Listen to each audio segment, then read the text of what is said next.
This is Kim Meyer, host of Choose to Rise. Thanks for listening to the following broadcast on Public House Media.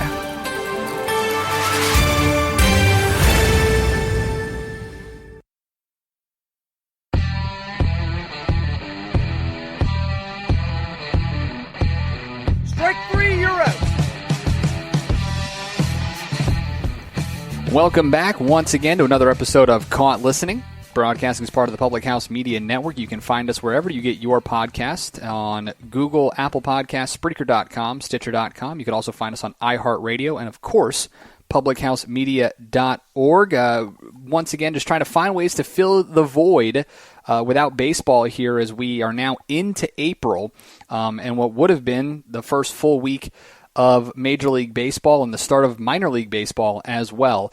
But through this whole pandemic, we hope you are staying safe. We hope you are staying healthy and abiding by all recommendations so that we can get to baseball sooner. But we are going to be here to help fill that void for you. Last week, we touched on movies of baseball, and I certainly hope some of you listened to it and maybe watched some new ones. Or I know we heard from some people about some other movies that maybe we didn't mention, so we apologize for that. But we do want to welcome back Matt Martell of Sports Illustrated, who helped us discuss movies, and we'll talk books here. But Matt, first, I'd be remiss if I didn't say we had a few people upset that we did not discuss Sandlot or Angels in the Outfield last week.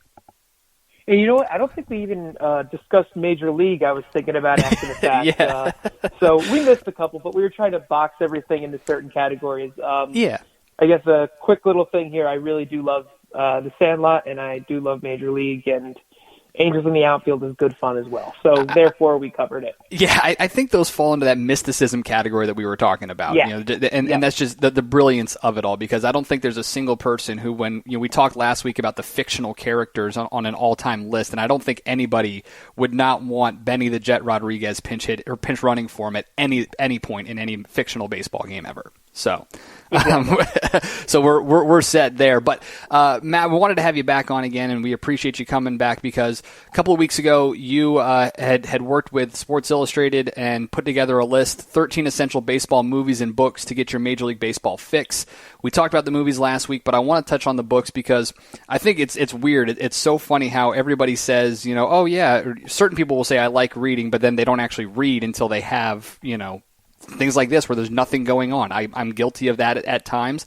But there are some great books that you guys had listed. Before we get into the books that you guys talked about, I want to ask what was there any criteria to this list, or was it, what were you looking for when making this list of books to check out? So for the books one, we wanted to kind of try to spotlight books that we enjoyed, that we had read. At least one of us had read. There are two on here that I didn't read, and I think one or two that she didn't read that I read. But either way, so we tried to spotlight these because we thought these were something that people didn't, that might not have had the same sort of impact or influence or reach as, say, Ball 4, which is not on our list because, that's one of the essential baseball books of all time. And people that, if they have not read it, they at least know about it already. So 100%. And, the Ball 4 is great, and we're going to get into what that book means for baseball as well. But, you and Emma Bocciolieri, who put this list together, one of the first one I want to talk about is one that I don't know if many people understand the history of it. They get what it is now. But I love the fact that you guys have this in here, and it's a book that, admittedly, I have not yet read, but I'm excited about reading it, is A Whole Different Ballgame by Marvin Miller. And for those who don't know Marvin Miller, the head of the first leader ever of the Major League Baseball Players Association, who basically turned the MLBPA into the strongest union in sports and the benchmark for what unions should be in professional sports. What about this book did you guys most enjoy? It's just the detail. Just the idea of getting inside the head of probably the one person since, integration that has changed baseball the most. And people don't exactly recognize Marvin Miller the same way as they recognize commissioners and, the best players, or George Steinbrenner or Scott Boras or any of these other larger-than-life baseball figures, because Miller kind of lived in the shadows, making all of these crazy impact, or, making all these crazy changes to baseball. And transforming this, union that really did not have too much pull into by far the strongest union in professional sports. Mm-hmm. And I think his telling of it is essential to understanding how we got to the point where we are now with, the Players Union versus Major League Baseball, and how, everything has been impacted in baseball: free agency, trades, the schedule, mm-hmm. Anything, service time manipulation, anything like that, how it all kind of, for better or for worse, reaches back to Miller and his impact. And I'd say for the most part, he did the game a great service, at least as far as for the athletes. Most definitely. And again, if you don't know who Marvin Miller is, this is a great opportunity to really learn about him. And I love the fact that you guys included in this little synopsis to read it right along with either after or before Hardball by Bowie Kuhn, the commissioner, right, because of how different they kind of discuss exactly what's going on in the exact same time frame, which is quite a contrast and something fun there to check out. One thing that I noticed in this book, in this list you guys have of 6 books, is that they're all, factual. They're not, these right, these fictional books. They're not like these mysticized events that happen. It's not, For Love of the Game, which actually is a book, and for those of you who have ever read it, you don't understand why the movie is so freaking long for how short the book is, but or The Natural for that matter. But why'd you guys decide to stick with 6 factual books, a couple of biographies, but then things that really kind of focus on the historical aspects of the game? So I think it's because and actually this was not an intentional decision, mm-hmm, by us. I think and I think it's when I read baseball books, for instance. I'm a sports writer. And I think I like the journalistic aspect of mm-hmm, baseball books. And if I want to read novels, I kind of tend to go through flock towards other subjects. I can't speak to how Emma feels on the subject, but right, realistically, these are the books that every sports writer I look up to, and every sports writer I've interacted with, and, my dad, who reads a lot of baseball books as well, have said, these are the books you should read. And it just kind of tends to be more nonfiction. Now, growing up, one of my favorite book series was the Dan Gutman's baseball card adventures. Oh, yeah. Mm-hmm. Where they travel back in time through the baseball cards of, Honus Wagner and Babe Ruth, and, dissect the situation going on there. So all of these, those were essential to me growing up and my baseball fandom at the time. I really did enjoy a lot of the Mike Lupica young adult sports books in general, but he covered some, or he did some really good baseball work in those as well, whether it's Heat, whether it is the Big Field. Mm-hmm. A couple of those that I really, really enjoyed as well. So there are other recommendations, as you said, For Love of the Game. That's, I believe, by Michael Shara, correct? Mm-hmm. Yeah. Yes, and he wrote one of my favorite books of all time, The Killer Angels. So, you can go into a lot of different things with that. We did stick to nonfiction here, but there are so many different ways you go. And there are so many great books listed here. Again, the Summer Game, the 62 Mets, and the 10 years after that. But from a fan's perspective, which is kind of the really fun part about that book. Yeah. Yeah, there are a few people, I think, in the last, 60 years that have documented baseball as vividly as mm-hmm. Roger Engel. And he's just a legend in the field of baseball writing and observation, and sort of detailing the what makes baseball so enjoyable. Mm-hmm. His writings in the New Yorker about baseball are just so full of detail and life that if you have read his stuff in the New Yorker, any of his books are the same. And mm-hmm. I really enjoyed the Summer Game because of he starts at this pivotal point in baseball expansion. Right. And goes through, a decade's worth of seasons. A lot of it follows the Mets through a sense because he started doing these writings with the Mets and from, fan standpoint at Shea Stadium and going through. And then by the end of the decade, they were, one of the best teams in baseball, won the World Series. But he touches on a lot of other stuff. He goes through the idea of the Astrodome and the craze that started with indoor stadiums and jumbotrons and marketing baseball and a live baseball game as an entertainment industry and event, not just a game. Yeah, I mean it's impressive to read in, and I think that's one of those things that's really it strikes me similar to the book that I'm currently reading is It Happens Every Spring by Ira Burko, who is a former New York Times sports writer and a Pulitzer Prize winner, and it's literally just a compilation of his writings over the years about different things, but it's broken down based off of moments, people, different stories, different events that happen.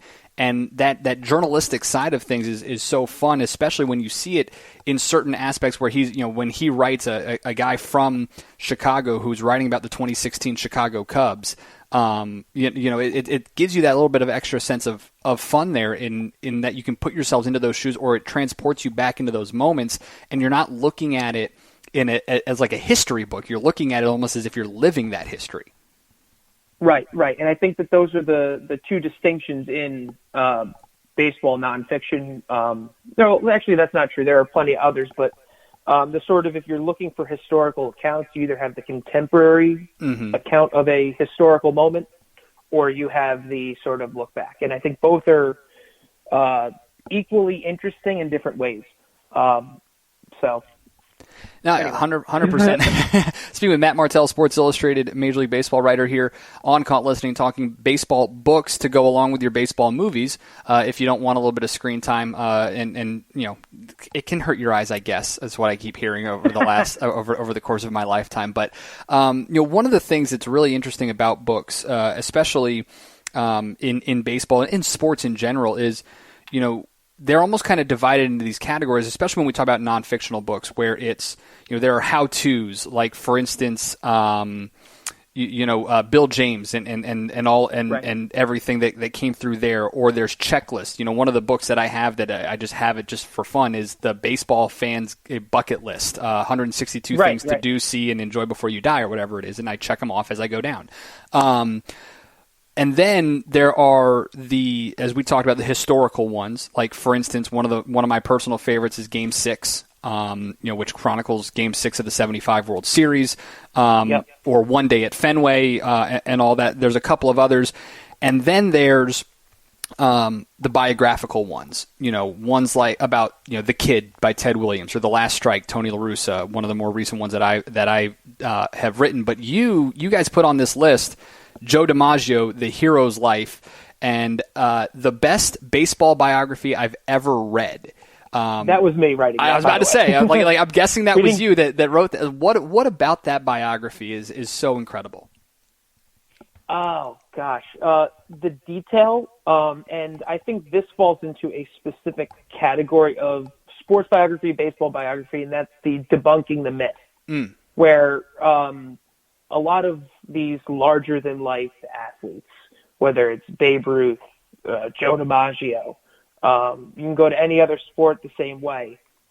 They have this sort of depiction of them and portrayal of them that has been shaped over, decades, and what we come to expect of them and what we expect of their story. It's the same with any celebrity. And that's kind of what this DiMaggio book does away from. It peels back the layers of DiMaggio as the American hero, as this sort of perfect, graceful individual who inspired people, who could do no wrong, who played the game so hard. And while some of the sort of the myths of DiMaggio are rooted in fact, he was a graceful outfielder. He, was very prideful, didn't want anybody to see him messing up. There's the entire other layer of DiMaggio, and it paints him as much more human, as this relatable figure, somebody who is never completely secure in being at the center of attention, which is amazing to think that, he was married to Marilyn Monroe and became this sort of tabloid figure. Right. But the thing with DiMaggio is, and Richard Ben Kramer, the author and one of the, most well-regarded reporters in the last however many years, is what he does so well is he shows that how much DiMaggio needed affirmation, and he needed he needed to know people were thinking about him, that they were that they liked him, that he wanted to be the one that they were talking about, but at the same time he didn't like attention. It's a weird sort of two sides of the coin thing. And how there are a lot of wild stories about him hanging out with mobsters, hanging out with different gamblers. The breadth of it is crazy. And it starts with his childhood in San Francisco, son of immigrants, which everybody knows, and kind of how that and the insecurities that came with being growing up as a poor immigrant of an Italian fisherman, how those shaped every part of DiMaggio all the way up. It's something we talked about it last week with regards to movies, and how baseball's that one sport where you can't really have that the comedy side of things, the dramedy as you called it. You have that in baseball, and it's kind of the only sport where you really can. And I feel as though in baseball, because of how much the sport itself clings to its history, that's one of the reasons why these books become so popular. These autobiographical, these biographical, or even those, historical look-backs. One of my favorite books that I have read, two of them. Number one is Of Mikes of Men by Pete Van Wieren, former Braves radio voice, who just goes through his whole life and the story of the Braves all the way through. But then also, is The Last Best League, which is, The Last Best League and Teammates. Those are two of probably the biggest ones, because Teammates looks at Ted Williams and Bobby Doerr and those great Red Sox from the 40s and Dominic 50s. DiMaggio. Or just Dom DiMaggio, exactly. Yeah. And then The Last Best League is one of those ones that, it's like, it's nowhere, it's written in the same season as Summer Catch, the movie, is being made. And it's just insane to look back. But because it's a historical side of things, you don't get to see those sides. Like, if I had never read, and if you don't read The Last Best League, which is about the Cape Cod League, you wouldn't know that Chris Iannetta, at one point in his collegiate career, was so upset after a summer league game, he stood over the trash can in his host family's house and shaved his head because of how poorly he had played that day. The historical side of things is something that just, I think, really baseball fans flock to, and is one of the reasons why these books are so popular. Oh, yeah, without a doubt. And I think the historical record of baseball is what makes it so enjoyable. I mean, and it's what we cling to even when we just talk baseball. As far as the record books go, with stats and anecdotes and any type of legend that comes up over the years and has been passed down. Looking back at that and comparing it to what we know now, what we knew then, what we didn't know then, what we thought we knew, and then comparing it to just any story that comes up today. Just looking at where we are right now with baseball stopped, with the coronavirus and everything happening now. We've seen however many pieces now written, very good ones, I might add, about the last time that there was a major epidemic in the United States, in the flu of 1918-1919. Right. And looking at how baseball handled it then. So, there are so many different layers to historical stories for baseball, and I think it's because of how long baseball's been around. I think that's important in growing fans. Heck, I was talking about the Dan Gutman series with Hannes and me. Those are all going back in time, history, and they help build fans from a young age into baseball. So. Absolutely, and it's incredible because, again, you can take these books and you can really showcase the history of the sport, and that kind of leads me into this next topic I want to talk about, which is it's kind of like buyer beware. You have to understand who the writer is and what the subject is about to really understand the history of it. And probably one of the most, we talked about Ball 4, we brought it up a moment ago, but Ball 4 is probably one of, if not the most controversial books in baseball history because of what it exposed, not unlike Juiced and Game of Shadows, but you have to look at who's writing them to really understand it. Like, for instance, Ball 4, say what you will, most people who have been in baseball and have been in a clubhouse kind of understand it. The players may not like it, and they certainly didn't when it came out, but you understood it, and it was that betrayal of trust. At the same time, when you read Juiced or Game of Shadows, it's all Jose Canseco trying to make people understand that he wasn't the only bad guy in that scenario, as opposed to someone from an independent side of things looking at it all, which is very weird. Yes, it is very weird. The one thing that is interesting about Canseco and Juiced is I've been surprised at whatever his motives were or not, I've been surprised at how accurate his actual exposure has been for players. I think everybody he named at some point has been either confirmed or almost, is at least almost universally regarded as somebody who did do performance-enhancing drugs, with the exception, I believe, of Ivan Rodriguez, who he mentioned, and there are also suspicions of him, although he is in the Hall of Fame. Right. But regardless, that's an entirely different discussion. But I think that it's interesting that you talk about finding out the writer's motives, especially with these memoirs, where somebody is writing about something happening in real time, exposing in these tell-alls, and he himself, the person writing it, is a character. Right. Obviously, Canseco had motives for it. So it's all looking back at it looks back at what the writer's motivations are, how well they want to portray themselves, and then the other thing is I wouldn't be saying all these things about Canseco being right when he was talking about Bonds or A-Rod or any of these other guys. I would not say that he was right if they had not been confirmed by a bunch of other sources. Yeah, it turned out to be, correct in most of that. But it's also not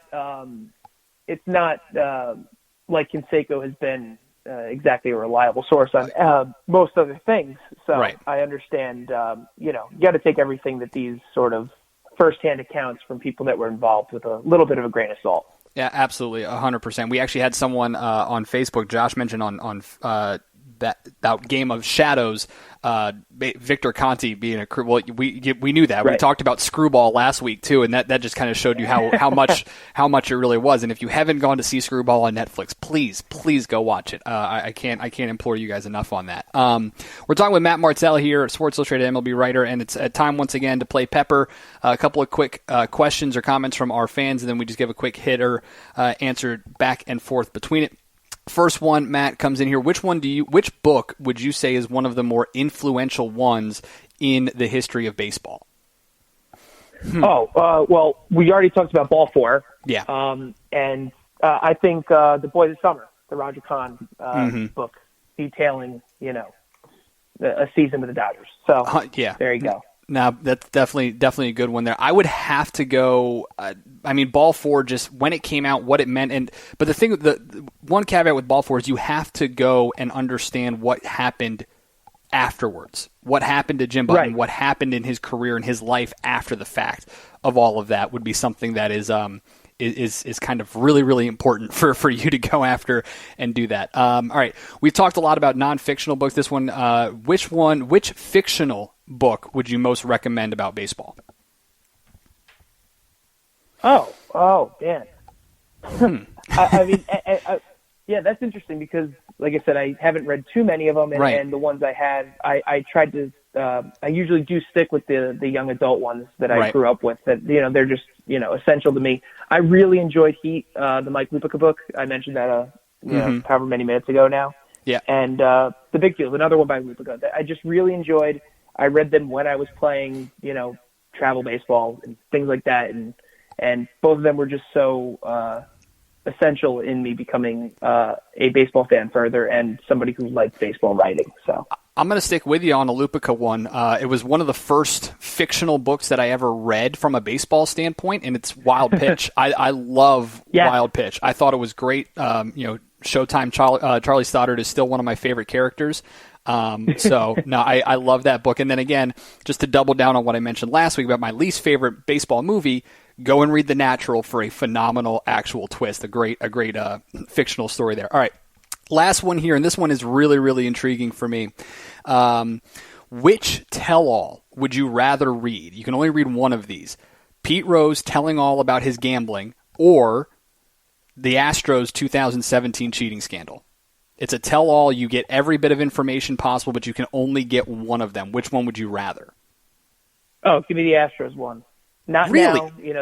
You'd have to do it however many years later, but I don't trust Pete Rose on gambling. I think if you get enough distance away, I mean, I put it this way: I don't trust the Astros right now on sign stealing either. But if you 10, 20, 30 years from now, if you can get a tell-all book from them, I wonder if it will be a much more honest depiction than what I really think Rose would come up with. So interesting.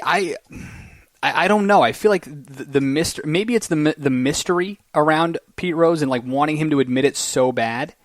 That I would want that, because I do feel like that's what's. I mean, obviously we know the ban is what's keeping him out of the Hall of Fame, but I feel like if he just admitted whether or not he was doing, admitted to it all and actually told everybody everything. And I know he has come out and said he had, when he was a player, but never when he was a manager. If he just did everything, maybe it would help. And I don't know. See, I think I'd rather read Pete Rose over Alex Bregman, personally speaking. I don't know, but it's an interesting thing to think about there. Which of those two? Right. But that is the history of this game too, which is intriguing. And that in a few years we're going to have something about that. I mean, Tom Verducci will probably write something about it. Who knows?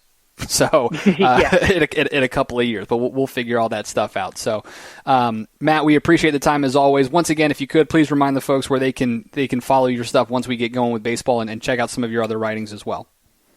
Yeah, so they can find my writing on si.com/MLB. Usually I'll have something right up there that you can find pretty quickly. You can follow me on Twitter by Matt Martell. Pretty self-explanatory. 2 L's in my last name, by the way. And otherwise, just that's about it. Is there a book you're reading now? Is there a baseball book you're reading now, or one that you kind of have on the shelf that you're waiting to get going? Yeah, so I just read the last book I finished was The Big Fella, the Jane Levy biography on Babe Ruth. Another one of the sort of peeling back the layers of the myth and correcting the historical record. I really recommend that as well. Very good. And the next one I want to read is Ben Lindbergh's The MVP Machine. That just came out pretty recently. Awesome. Like I mentioned, I'm about to be finished with It Happens Every Spring, and then I'm transitioning over to Keith Law's Smart Baseball, which I'm really intrigued by. I haven't had a chance to read it yet, but I'm excited to. So let us know what your guys' books are. Again, find us on Twitter, Instagram, and Facebook. Just search Caught Listening by Public House Media. Matt, as always, we appreciate the time. Thanks so much. Hey, thank you. All right, that's Matt Martell, Sports Illustrated. Again, you can find him on Twitter by Matt Martell.